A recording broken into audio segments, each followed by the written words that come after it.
हरे कृष्णा। श्रीमद् भगवद गीता के अध्याय 11 के 6 श्लोक में अब आगे भगवान श्री कृष्ण अर्जुन से कहते हैं कि पश्य दित्यान वसुन रुद्रान अश्विनो मरुतस्तथा बहुन्य दृष्ट पूर्वाणी पश्य आश्चर्याणि भारत।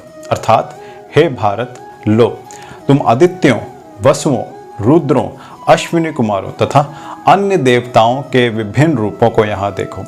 तुम ऐसे अनेक आश्चर्यमय रूपों को देखो जिन्हें पहले ना तो कभी किसी ने देखा है ना सुना है। यद्यपि अर्जुन भगवान श्री कृष्ण का अंतरंग सखा तथा अत्यंत विद्वान था, तो भी वह उनके विषय में सब कुछ नहीं जानता था। यहाँ पर एक कहा गया है कि इन समस्त रूपों के विषय में मनुष्यों ने ना तो पहले कभी देखा है ना सुना है। अब भगवान श्री कृष्ण इन आश्चर्यमय रूपों को प्रकट करने जा रहे हैं और अगले श्लोक में जानेंगे कि भगवान श्री कृष्ण ने अर्जुन से क्या कहा। तब तक मेरे साथ प्रेम से कहिए हरे कृष्णा, राधे राधे। हरे कृष्णा। श्रीमद् भगवद गीता के अध्याय 11 के 7वें श्लोक में अब आगे भगवान श्री कृष्ण अर्जुन से कहते हैं कि इह कस्थम जगत कृष्णम पश्याद सचराचरम मम देहे गुडाकेश यच्चान्य द्रष्टुमिच्छसि। अर्थात हे अर्जुन, तुम जो कुछ भी देखना चाहो उसे तत्क्षण मेरे शरीर में देख सकते हो। तुम इस समय तथा भविष्य में जो कुछ भी देखना चाहते हो उसे यह विश्व रूप दिखाने वाला है। यहाँ एक ही स्थान पर चर अचर सब कुछ है। कोई भी व्यक्ति एक ही स्थान पर बैठे बैठे सारा विश्व नहीं देख सकता, किंतु अर्जुन जैसा भक्त ये देख सकता था कि सारी वस्तुएं जगत में कहां कहां पर स्थित हैं।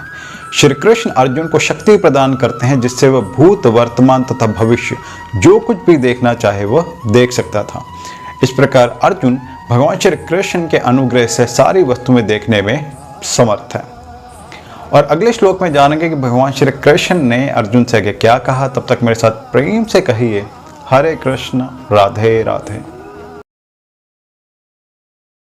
हरे कृष्णा। श्रीमद् भगवद गीता के अध्याय 11 के 8वें श्लोक में अब आगे भगवान श्री कृष्ण अर्जुन से कहते हैं कि न तुमाम शक्य से द्रष्टुम अननैव स्वचक्षुषा दिव्यम ददामि ते चक्षुः पश्य में योगमेश्वरम। अर्थात किंतु तुम मुझे अपनी इन आँखों से नहीं देख सकते, अतः मैं तुम्हें दिव्य आंखें दे रहा हूँ। अब मेरे योगेश्वर्य को देखो। संजय ने धृतराज से कहा एव मुक्त्वा ततो राजन्म महायोगेश्वरो हरिहि दर्शयामास पार्थाय परमम रूपमेश्वरम। अर्थात हे राजा, इस प्रकार